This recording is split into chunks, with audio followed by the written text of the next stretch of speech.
or bring the light to them. I will warn your audience that my website, adobserver.org, if you post it to Facebook, your content, your post will be removed. And if you do it too often, you will get a temporary ban. But if Oh, you share the In Lieu of Fun episode with this, in fact, we should go live on Facebook. We should Ben, add. What? we're already live on YouTube. You have We're to talk live on about YouTube. I'm adding Facebook to this. Okay. And Yes, let's you see go if do it that. just. Yeah, I'll do that while we talk. I Okay. can't because I don't have. I'm not logged in as us. We'll add it to YouTube later, to Um, Facebook later. And we're live on YouTube and Twitter, but not on Facebook. Yeah. It is Thursday, August 12th, 5:02 p.m. Eastern Time.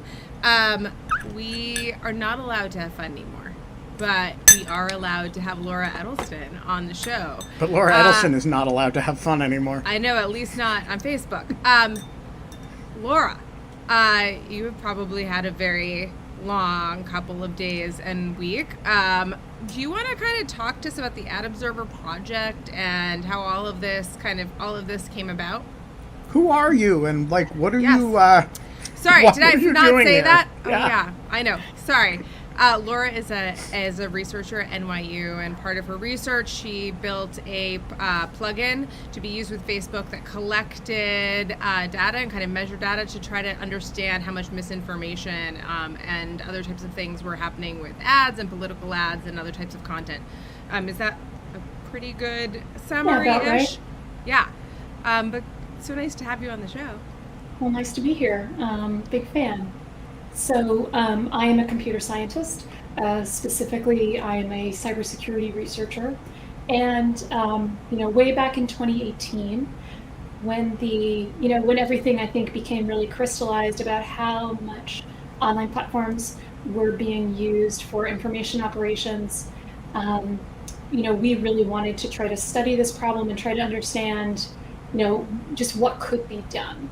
So when the platforms started making their transparency libraries available, which was the first one to become public was the Facebook ad library that became public in May of 2018. We thought this was an amazing data source. We really wanted to try to understand how it worked and just what could be done with it. So, we started working with that data set pretty much immediately, like the first week it became available. And And who's the we here?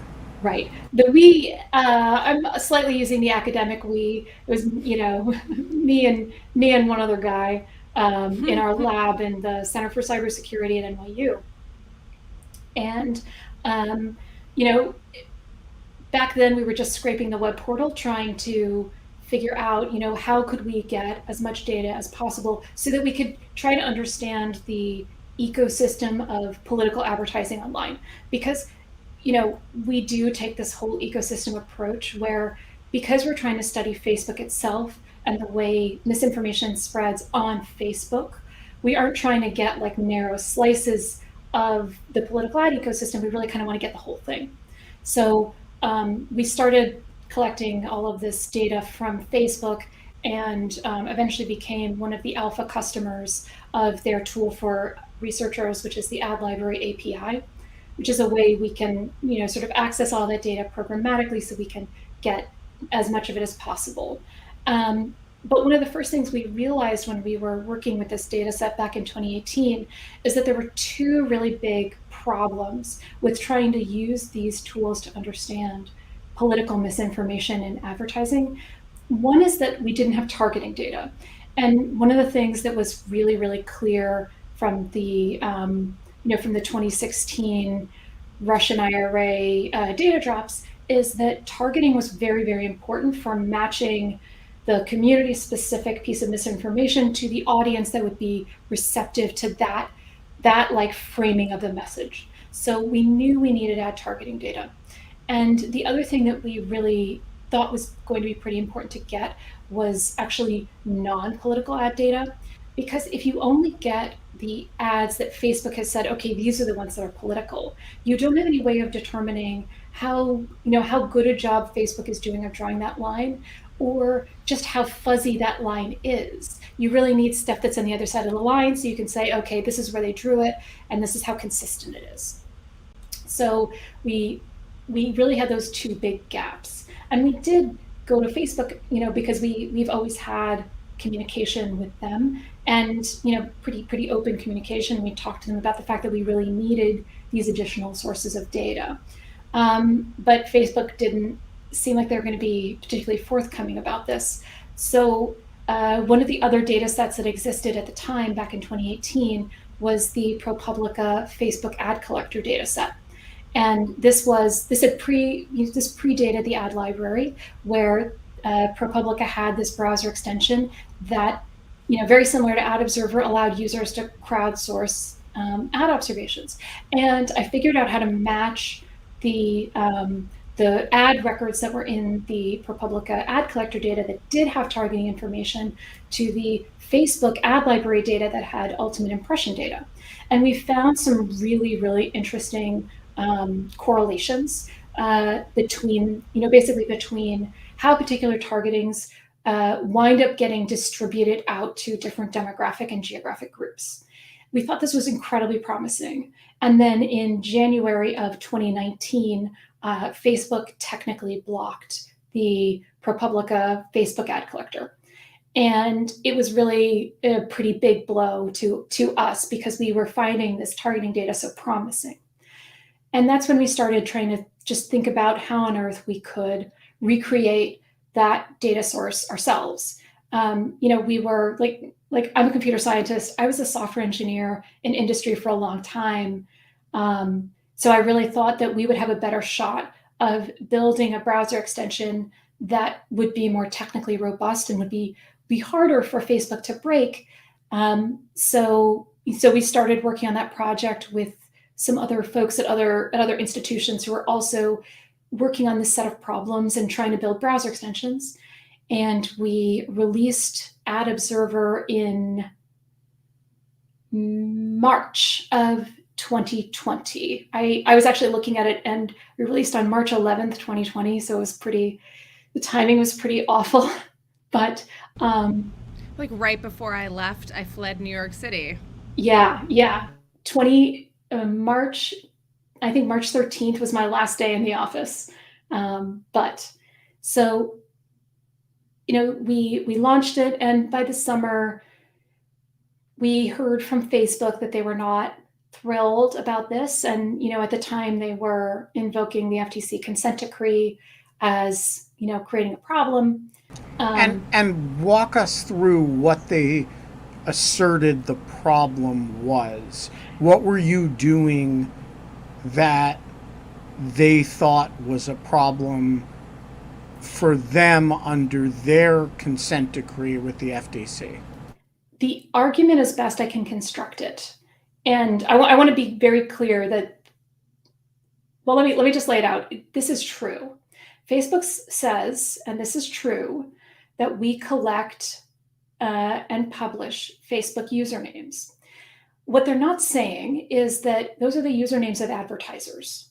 So Facebook ads need to be run against a Facebook page. You can't run an ad on Facebook without a public Facebook page. And when an ad is shown to a user in their newsfeed, you'll see the name of the page and then the ad. That's just how it looks. And we collect and we publish the names of, like, the Facebook page name of the advertiser. That's true. And that do they have a real name policy around those pages? So for instance, like, could it be a pseudonymous, like, it's the name of the company, doing business right? as? Yeah. Right. Yeah. So Facebook does have a real name policy, but that doesn't apply to pages, right? Yeah, exactly. You have it in one. So, right, we collect, Coca-Cola, and then the ad creative and the ad text, and how the ad was targeted. So on a technical level, that Coca-Cola is by sort of Facebook's construction of this, a Facebook username. And we do collect, like, the link to the Facebook public page, which, again, is the Facebook user ID in their construction of this. So Where we differ is we just do not think these things are private. These are not, in the best of my knowledge, private information. And to be really clear about this, Facebook themselves tell advertisers when they run an ad that as soon as they run that ad, it is not private. And also, to be really clear, Facebook itself shows all ads through its web portal while they are active. But yeah, so they told us this was sort of the issue they said was a problem back in the summer of 2020. But we sort of bumped along, right? We talked to them about, look, well, if you were to make these data sets available, we would shut down Ad Observer. The two things we've consistently asked for is targeting information for all political ads and some kind of programmatic access to all ads so that we can police that line.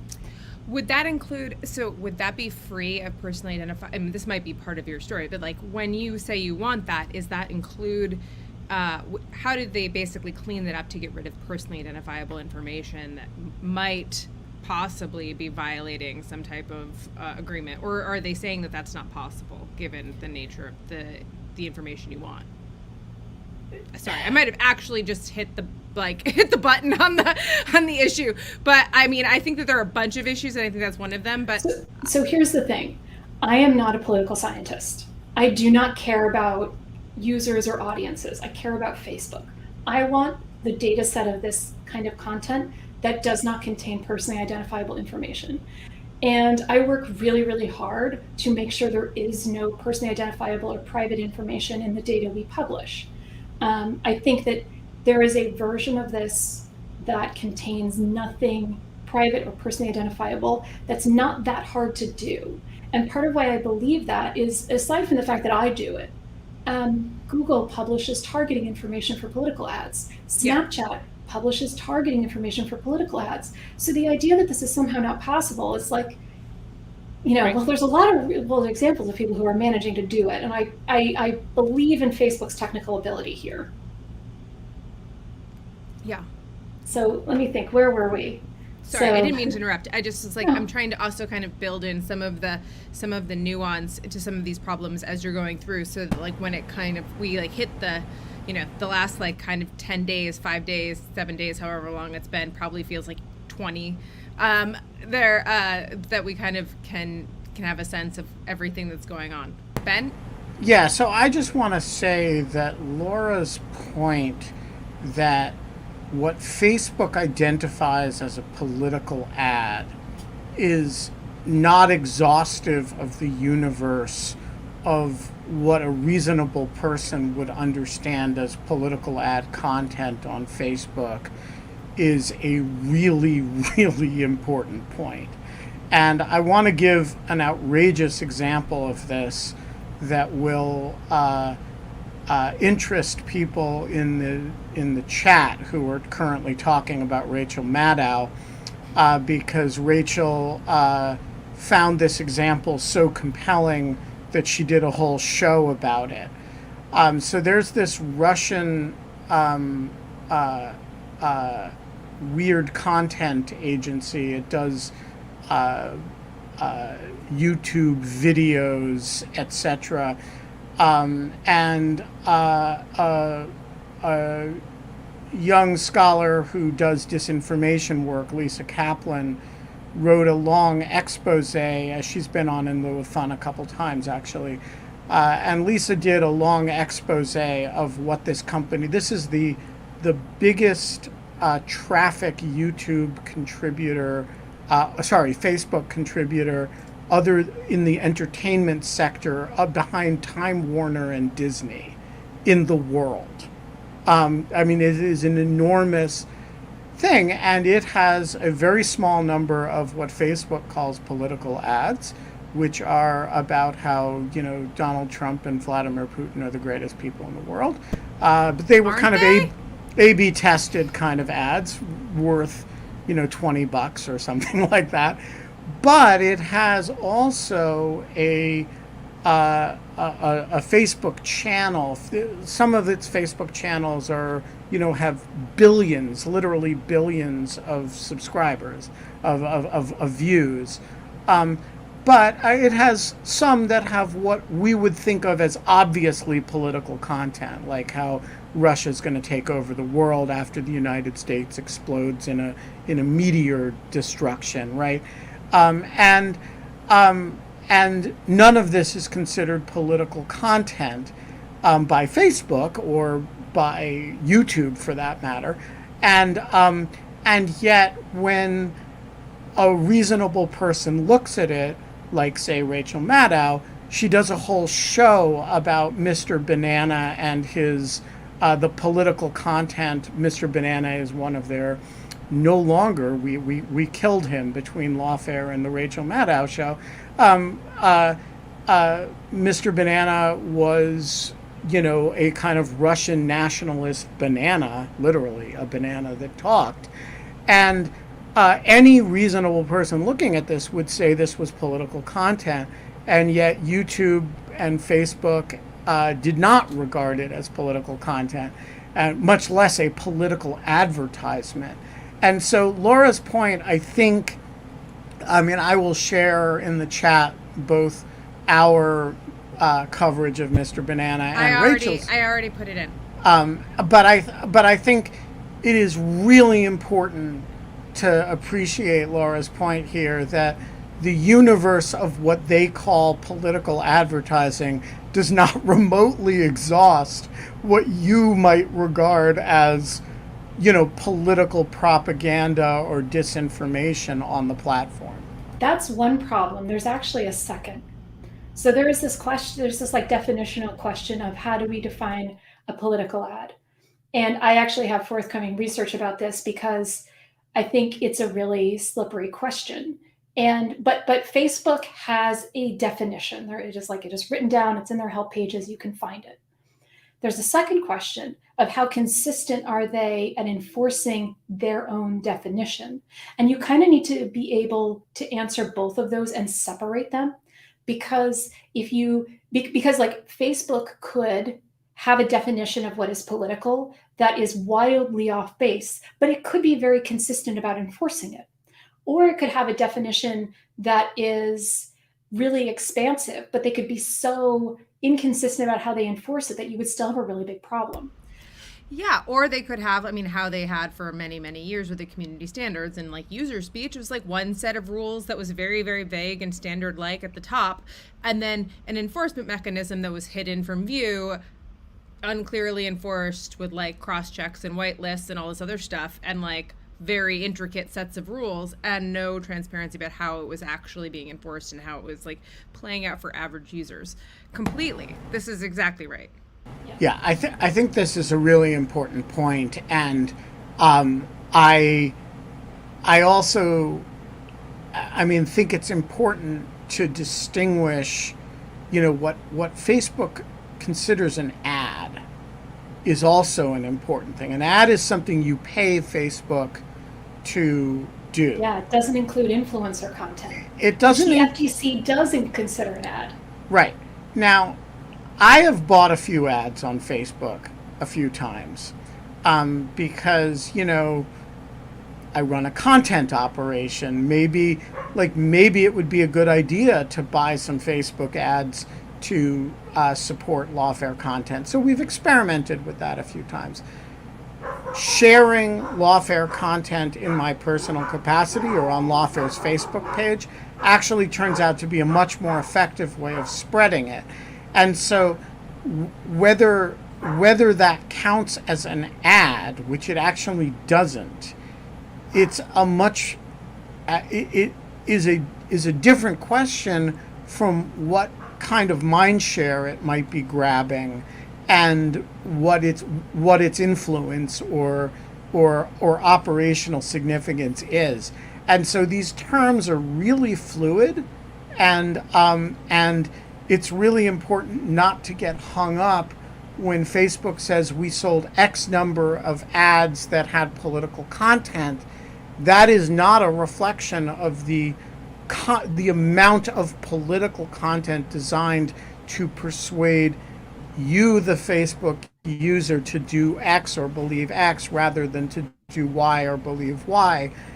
Those are completely different things. And that is exactly why the other thing we started doing in the summer of 2020 is trying to understand the ecosystem of partisan uh, news in the United States. So we also started using CrowdTangle again in the summer of 2020, and we tried to be as comprehensive as we could. We took in third-party lists of news sources. We got up to about 7 or 8,000 news providers and political operations, and basically everyone we could find who talked about politics on Facebook, which is primarily people who call themselves news, many of whom I think news providers wouldn't necessarily consider news, but this is the world in which we live. And we started monitoring their content as well, because it really is one ecosystem. And Ben, what you were talking about the way that in order to promote content, there is a real fluid dynamic between using paid ads and using organic promotion. And you're trying to drive this overall goal, right, of engagement usually, but also you're trying to get people to like click through to your website, usually take some other action. And there is really not only one way to do that, particularly when you're trying to talk about specific audiences, where there are specific audiences that, like if you have a very narrow audience that you're trying to connect with on Facebook, ads can be a really good way of finding that very narrow specific audience. But for something like what you do that is really content specific, people who are interested in your content are probably already connected to you organically, right? So that's going to be a more effective push. But right, so we also started working with organic collection in the summer of 2020, and then we sort of did our election operation. So we created the Ad Observatory public website, which allowed people to basically have dashboards of trying to see how different races, how Facebook ads were playing out in different congressional races in different states. And you could also sort of see a dashboard of how particular advertisers were, like what topics they were advertising on,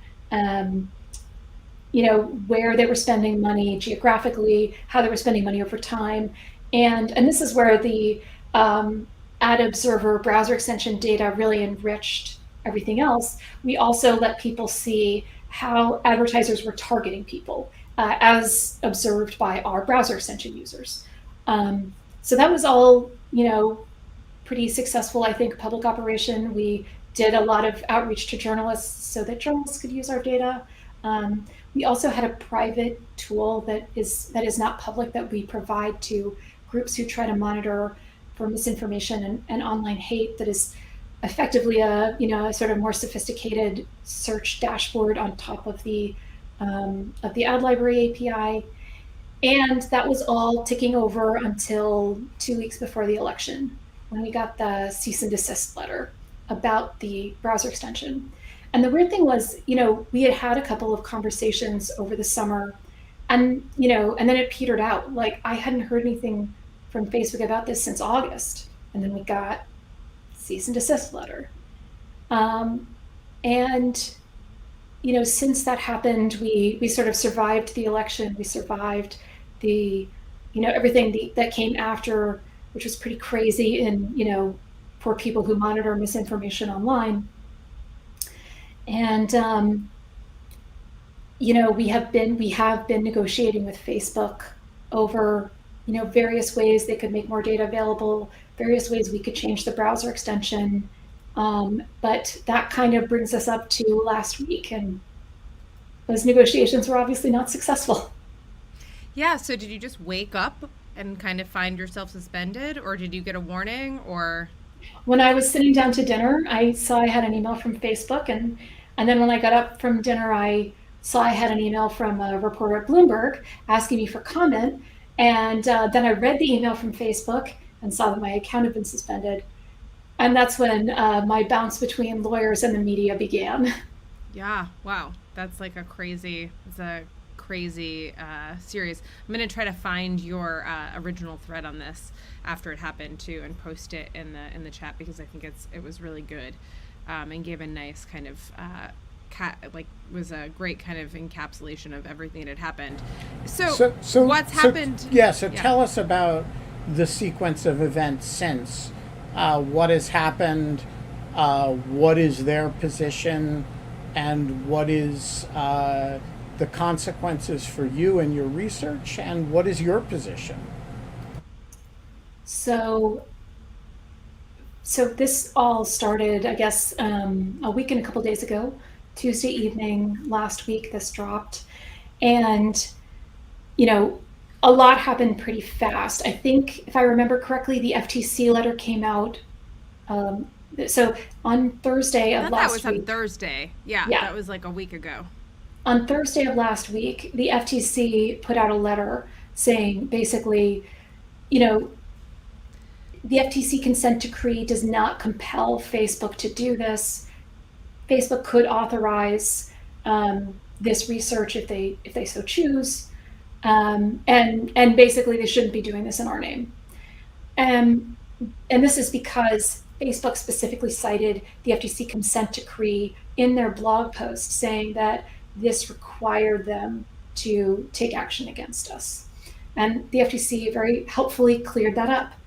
I think maybe naively, but I was actually really hopeful on Friday that maybe we could put all this behind us, and Facebook might reinstate our accounts and we could just sort of go back to business as usual, but that hasn't happened. Then on Monday, Senators Klobuchar, Coons, and Warner published a letter. I don't know quite how to classify it, but asking Facebook several pointed questions about what steps they've taken against researchers and in general, why this is happening. I think we were just incredibly floored by the amount of support we have gotten from regulatory bodies and from people in government and from the public. I mean, man, I'm a PhD student, this is my, I'm trying to get my dissertation written. So this is a little strange, to say the least. And then, since then, we have just been, and then we published an op-ed in the New York Times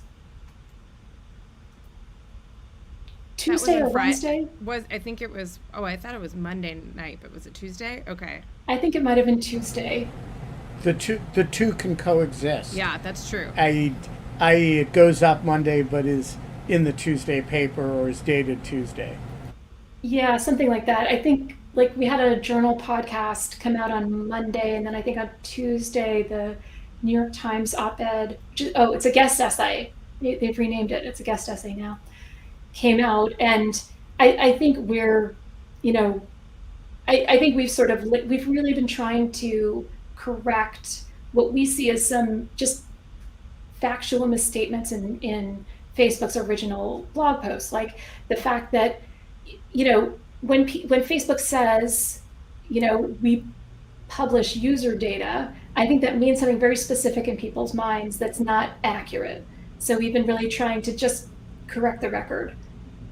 In terms of where we go from here, honestly, we're still figuring that out. We were supposed to launch a Germany ad observer this week. That is what I had been planning on. Germany has a major election coming up next month.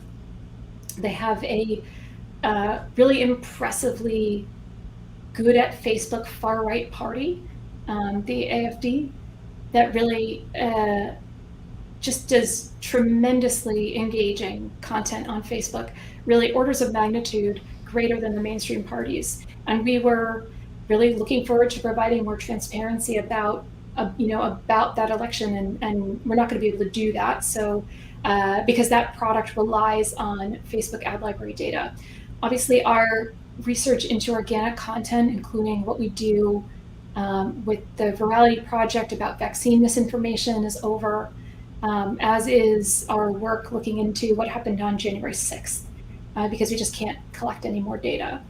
So that's sort of what's done. In terms of what we are going to do, we are still figuring that out. We do obviously still have data from our browser extension that hasn't been impacted in any way by all of this, which is one of the weird parts. We had been starting to do work with Google and YouTube data. So right now, that's where we're going. Interesting. So one of the things, so as an attorney and having a lot of friends in this space, there was a lot of kind of back and forth on listservs and text chains and everything else about what was happening with what had happened with you, what was happening with Facebook. One of the things that I think happened initially was that while people totally supported you, some were like, yeah, well, what else is Facebook supposed to do? If they really genuinely think that this is going to be like a violation of the consent decree.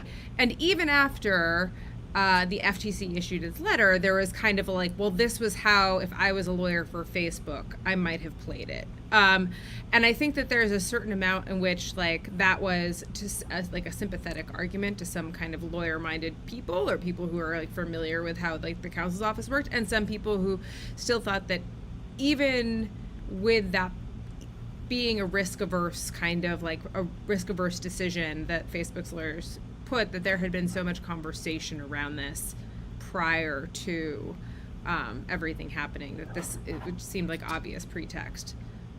Ben?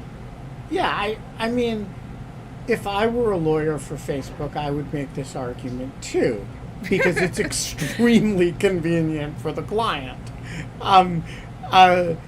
The question is whether if I were a lawyer for the FTC and I saw the research, I would say, hey, permitting this research violates the terms of our consent decree. And so my question is, have you had any indication of a problem under the consent decree from anybody other than Facebook? No.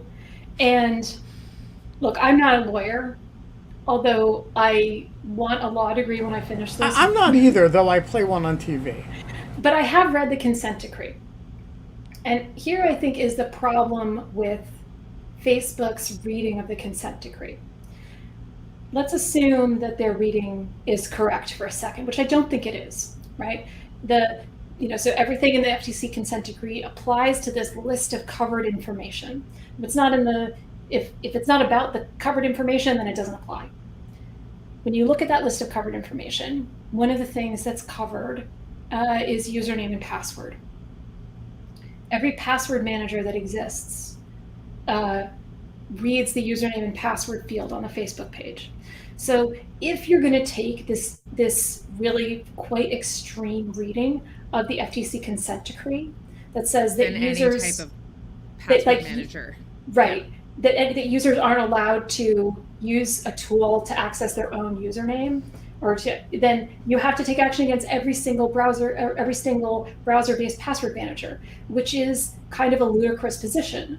I mean, there's more examples like this of like things like Grammarly, right, that access the actual content that people type. I just have a lot of trouble with this argument because even if you accept it, it's just being implied incredibly inconsistently. Okay, so help me out here. What is Facebook? I mean, they clearly care about this. And your hypothesis is, and I think it's pretty reasonable. It's not about the consent decree. The consent decree is a convenient pair of handcuffs that they've put on themselves and said, look, our hands are tied. It's just terrible. So what is their concern? I mean, yes, you publish data, but other people publish data too. No one else publishes data.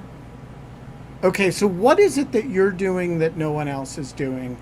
And what is and why is it that Facebook is concerned about that? Hand on heart, to my knowledge, the one thing we do that nobody else does is we publish ad data. That is the only thing I know of. Now, look, I am really not going to get... Does that like hurt them financially at all? Like, is that like threatening to their business model? Like, is that something that like other people use that ad data to like? They publish ad data. I mean, you can go and look at ad targeting. Now, look, one thing I am super not going to do is get into trying to read Facebook's mind. I am a scientist. I have no idea why this happened.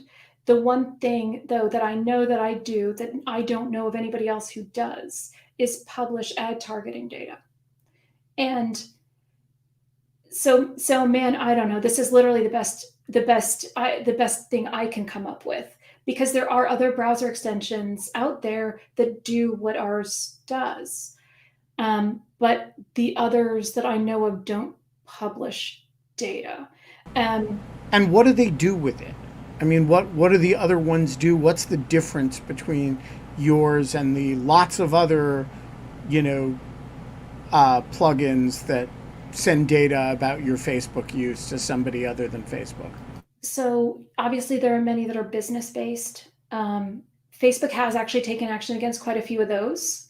To be fair, the academic ones that I know of, or projects like Who Targets Me. Are you familiar with Who Targets Me?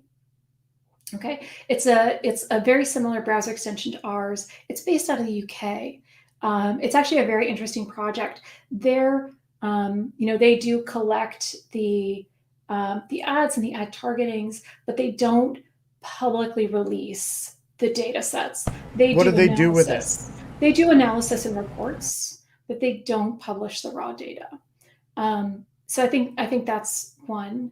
But there are others, right? Like the Citizen Browser project by the Markup.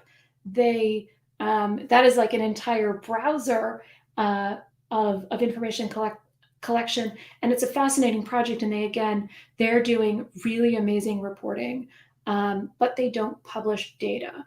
So I really do not know why, and I really don't want to pretend that I do. But this is the one thing I know of where what I do is pretty different than what those other folks do. And again, like, I don't think Facebook cares about my, whatever data set of several 100,000 ads. If I were here's where I would speculate, and because I think this is a little bit fairer, because if I were Facebook, I would be concerned about some kind of precedent setting. That's, I'm really trying to be as charitable as I can here, but that's all I got. All right. So color me confused now. Because if I were a Facebook lawyer, or God forbid, public relations person or policy person, and I heard, okay, we have a great plan. There is one academic researcher, and her name is Laura Edelson, and most people have never heard of her or her research. Sorry, Laura. But we're going to make a national celebrity out of her on Tuesday. We have a great plan.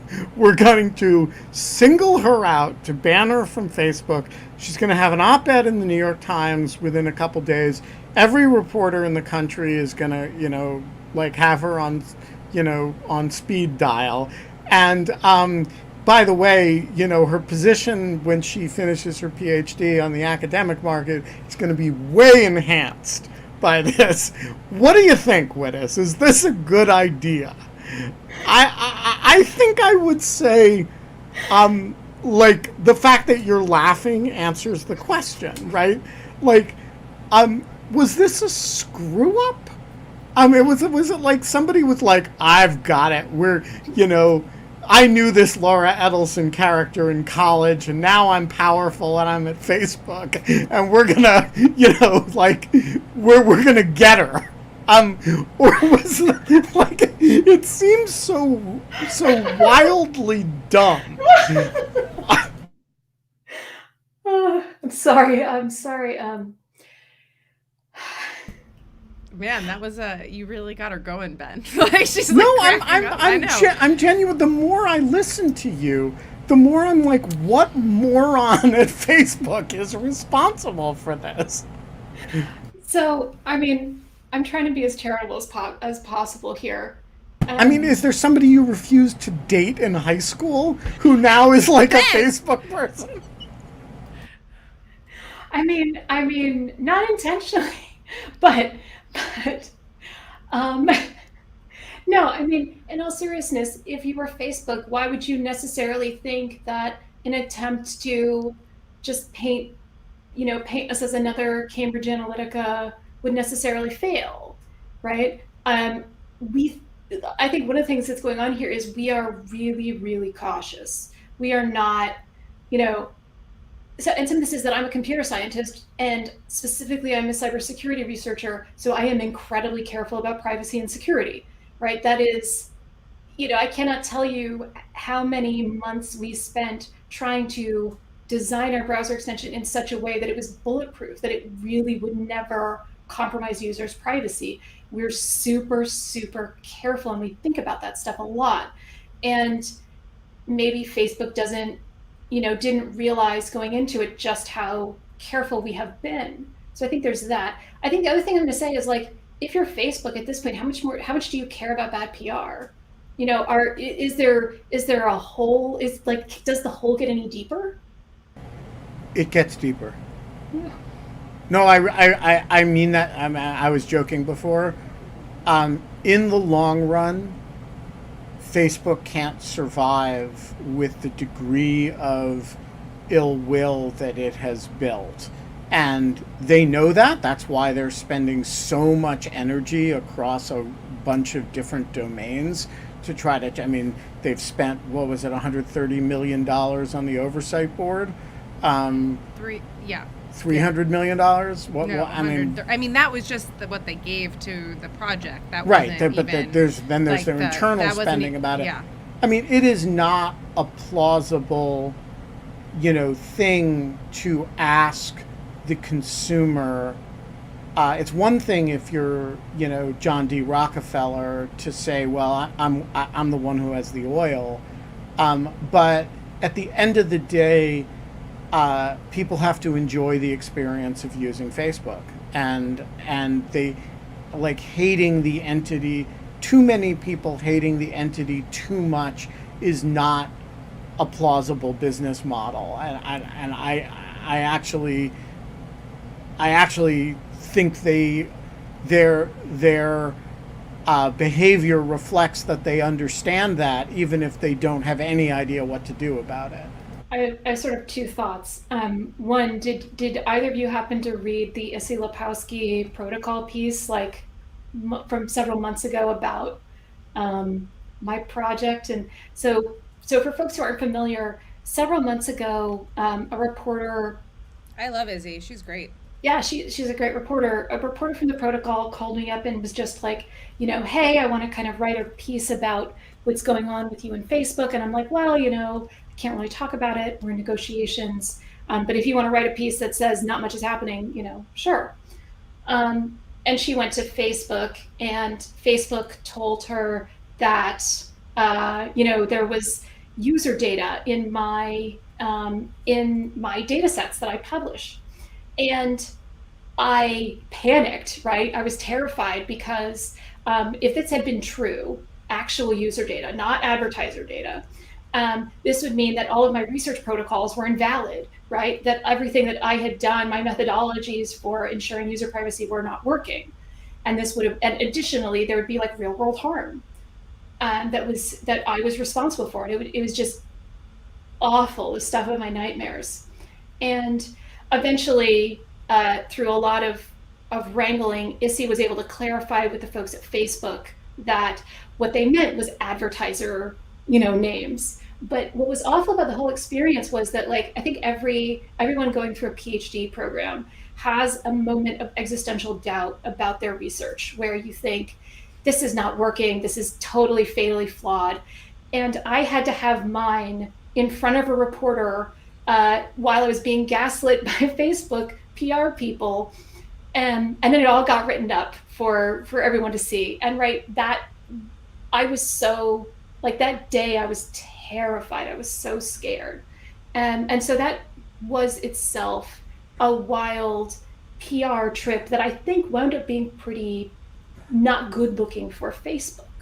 But I think, Ben, the point that you're getting at about how this approach to running a business and this approach to PR just cannot possibly be in the long-term interest of Facebook is actually really borne out by the numbers, because if you look at audiences, younger audiences don't go on Facebook anywhere near as much.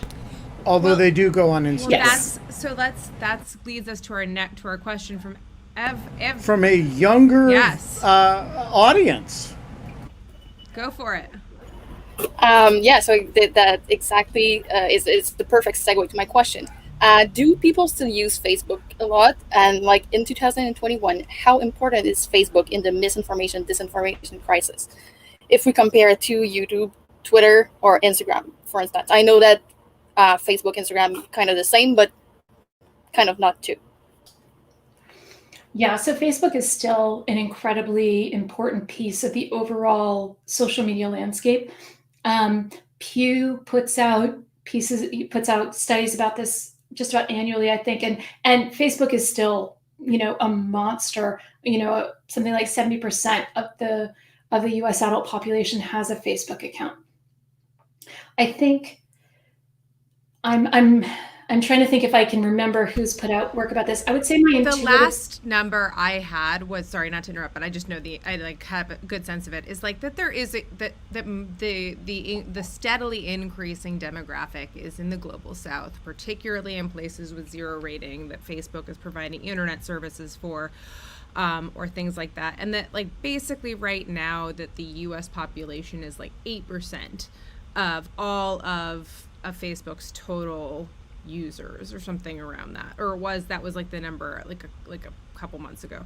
So the thing to know also when you're talking about ads, and I'm sure you know this, Laura, so I'm just telling the audience, but the thing to kind of think about with ads is that you're also every user is not created equal in terms of value to the company, so that US high wealth places with like disposable income or lots of disposable income, where every user has those are higher value users to Facebook than like zero rating users or things like that.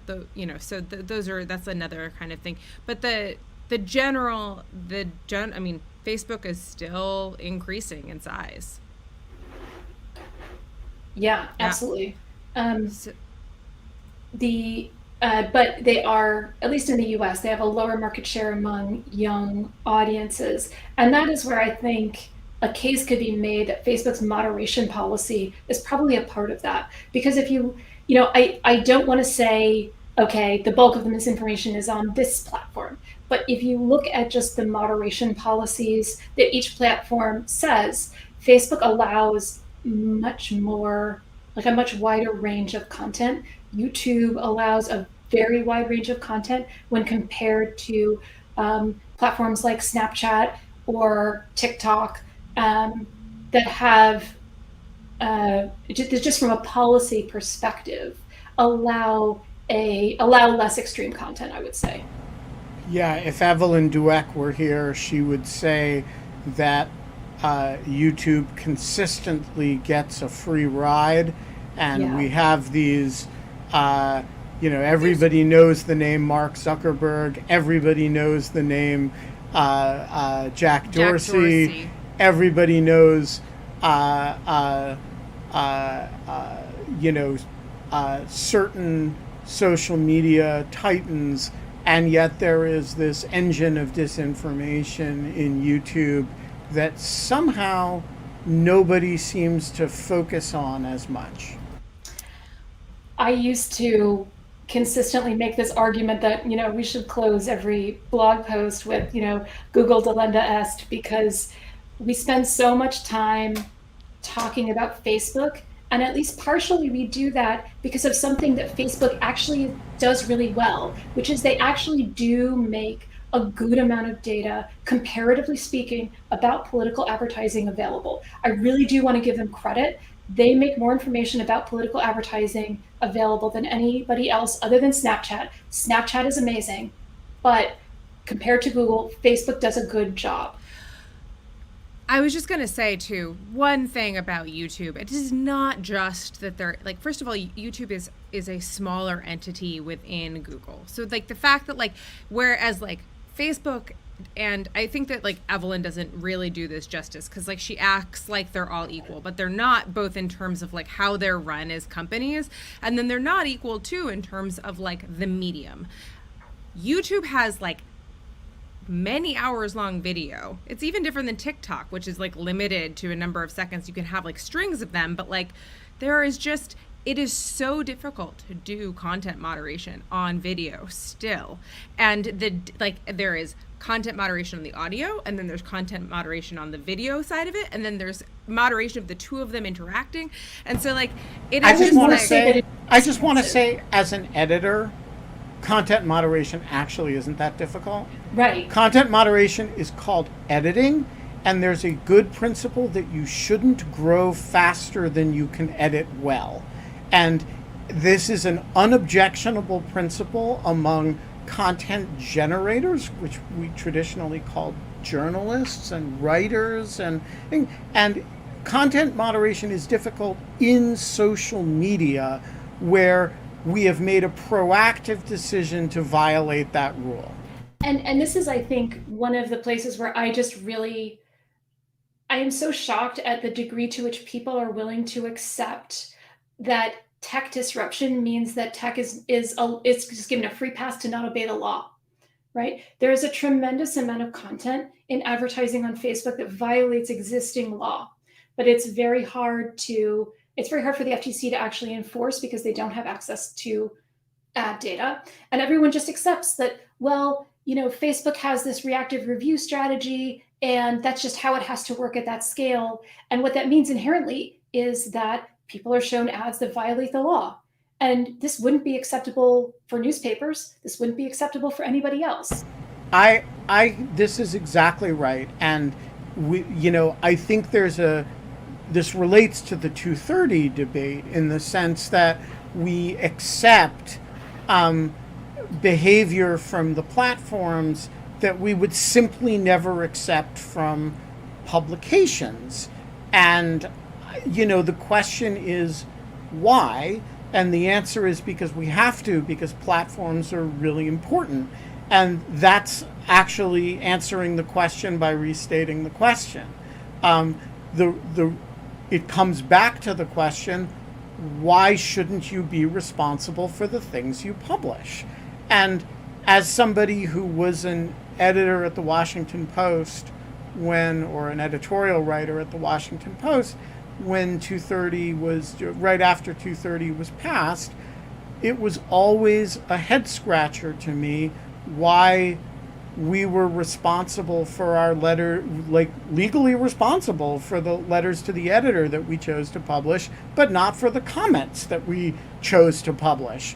And, and that is a policy choice that Congress made from which a huge amount follows. And it is not obviously the right one, though people try to sort of demand that it be accepted as the right one by saying things like 230 was essential to the development of the internet. That actually doesn't mean it's good policy. Well, and I also want to push back very slightly on something, Kate, that you said earlier. Content moderation is expensive. That's different from it being hard. We do know how to do it, and it costs a lot of money. But that doesn't, it's this other thing that tech people very often do is they fall back on saying, well, it's like, oh, it's this hard unsolved problem. And it's like, well, actually, no, we do actually know how to do that. And it would be expensive and it would change your business model. But that's different from saying we don't know how to do it. Yeah, we do know how to do it. It's called hiring editors. Yes, exactly. But we know how to get content to those people. I don't want to keep Paula waiting because she's been very patient, but I will just say that, like, I do. I think we should, like, Alice her till the end of the show and then give her, like, 30 seconds to ask her question. Okay. Anyways, I was just going to say really quickly, like, I take your point, Laura. I mean, I absolutely agree. I think that, like, there's lots more to be spent on, like, content moderation. I do think that there are a subset, a minor subset, but significant at volume and scale, of really edge cases that are very hard, that even if you had a lot of really smart people working on them, it would be difficult to make them, and they'd be giant PR disasters for Facebook. That is not like the majority of it. I think the majority of it is teenagers bullying each other and being assholes and like people posting bad stuff and whatever. But like also solvable with a very particular type of editor called a teacher. Okay. All right, Paula, go ahead. Okay, so my question is, what are your thoughts on regulating Facebook as a consumer product? And what I mean by that is, like, we regulate like appliances, food items, like cars. Like, you can't just put like checked meat on the store floor for people to eat without making sure it like was tested. And I mean, forget misinformation. There are a lot of studies about the way that Instagram affects young people and their psychological health. And I was wondering, what are your thoughts on regulating as an actual product that people consume? And would that provide you with more data if they had to go through different, hurdles before, their product went out on the market or the app store? Like, really quick clarifying question, Paula. What are you talking about, like individual user speech as product, or are you talking about ads? I mean, like the actual like product itself. Like, for example, like I think for like some of these platform as a product, if I'm understanding correctly. Yeah, like I think for Instagram or Facebook, like you have to be a certain age, but you can really easily lie on there. And like, I mean, like if there was like a product, like you can't easily lie. You're not supposed to be easily lie to, get alcohol. Like you have to have like an ID to verify that. And like when you buy appliances from the store or something, they meet quality standards. And, there are, young people who are, I guess, being negatively impacted by what someone might call like a failure of, the quality of the content on Instagram or Facebook, for example. I don't know if someone else would not classify that as a consumer product. I think you can. But I'm not sure if like, the hurdles that, for example, specific consumer products go through, whether it be food or like things that you buy for your home, can be applied to social media to not only prevent that harm, but also give researchers and the government more information on the negative impacts. Kate, I'm not a lawyer. I know. I kind of I mean, there's a lot to unpack there. Well, first of all, it's difficult to disaggregate Facebook as a product versus Facebook as a service versus Facebook as speech itself.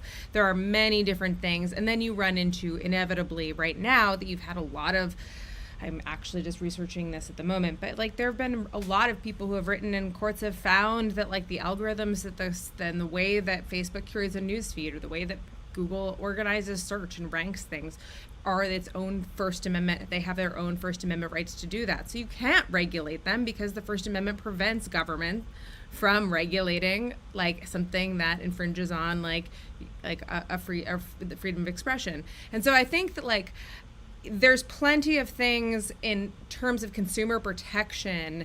Like the meat on the floor kind of example is like an example of classic consumer protection, where you have like various types of like transparency that has to like be clear, and like there have to be certain standards that are met, and there have to be reporting on these things, and then you create liability if those things are violated. Like they costs them a lot of money. Part of like the debate over Section 230 is that it's very hard to kind of like force these companies to be like to be privately civilly liable or publicly liable for these things. And part of it is that we don't have those structures in place yet, and we don't know what that would mean when the product is essentially speech. And so we don't do that with like, you can go and get the National Enquirer and you can read all about Bat Boy, which is fake news, and like we can't like stop them from publishing it because that's their First Amendment right to do that, right? Like there's plenty of lies and plenty of things that like happen.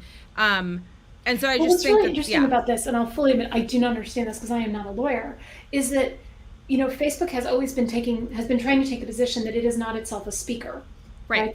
Well, they do both. They're not a media company, but they are a speaker. It's like Because if they're a media company, then they'd be liable for defamation. But if they're a speaker, then they can have their own First Amendment rights. So how does that and not work? be regulated? I've always wondered how this works with so the way I think about it from a like technical perspective is that Facebook is a marketplace with many speakers, and the influence that Facebook has is to amplify some voices and quiet others. And this is like literally what I was writing 5 minutes before I came in thing. So I'll put it this way. If you think of like speech, like I'm going to complicate this a little. You have users that are speakers and users that are listeners. Yes. Okay. And there are First Amendment rights, and like theory addresses this of like a First Amendment right to listen, like a First Amendment right to get information and have information, right? So it's not entirely just about being able to speak. But what basically you have, and I think this is part of what I'm trying to complicate this problem, because people keep talking past each other. You have speakers. You have me going on Facebook and posting something, and I'm a speaker. But then you have a secondary level of, Ben would call it an editor. You have a secondary letter of amplification or moderation or something else that happens in which they try to match my speech to the best set of listeners that they can match it to. And that in and of itself, in this kind of glut of information that we're being confronted with right now, is its own kind of service. That the algorithm that does that is, I would say, starting to get into the level of kind of like an editor or a First Amendment right to do that. That doesn't necessarily mean that we can regulate them, because we don't regulate newspapers, right? Like, we're in like certain, but we do hold them liable for defamation. So I mean, they're. Think of Facebook as like Carnegie Hall. Only the decision of what acts get to go up on the stage is made by a computer. Yeah. So Sure. if there's a defamation, it's not Carnegie Hall that engaged in the defamation. It's the speaker. This is the... Sure, but then you have to move away from your like Facebook as an editor, Facebook as a media company. No, this is the way they want to be understood. Oh, okay. I don't, and the way actually the law consents to understand them. I don't think that is a stable or reasonable way to understand. But Carnegie Hall would say it has First Amendment rights to put on certain acts and not put on certain other acts. But if somebody gets up there and says Laura Edelson is a horrible person who eats children, well, Carnegie Hall didn't libel you, the speaker libeled you. That's the way Facebook wants to be understood. I mean, I'm a vegetarian. Well, children taste really good. Yeah. Children are like an entirely different thing from vegetables, minerals, and animals, yes. Just slightly to respond to what Ben said, I think, again, like as a non-lawyer, to me it feels like we have crossed a line, particularly after the election and January 6th and everything around vaccine misinformation, where one way or another regulation is coming. And for me, I am just trying to think about like, what is that actually going to look like? Because right now there's so little research, there's so little evidence, that I feel like I'm like racing to try to do some of that research, to create some of that evidence, because regulation is coming one way or another. And the question is just, is it going to be sensible research-based evidence or not? Amen. Well, I mean, Laura Edelson, you're child eater or not, you're a great American. One thing Facebook has convinced me of with this episode is that your research is super important, and I'm really interested. Well, I didn't already know that. And there's a lot of stuff to consume in the world, and Facebook has convinced me that while you may be consuming children, I am going to consume some of your work over the next few months, which is weeks or days, which is not what I'm sure Facebook had in mind. But, the law of unintended consequences. So I urge all of you to download Laura's work, and I guess you can't download. You can download Ad Observer. Go to adobserver.org. You can download for Firefox or Chrome. You just can't post a link on Facebook.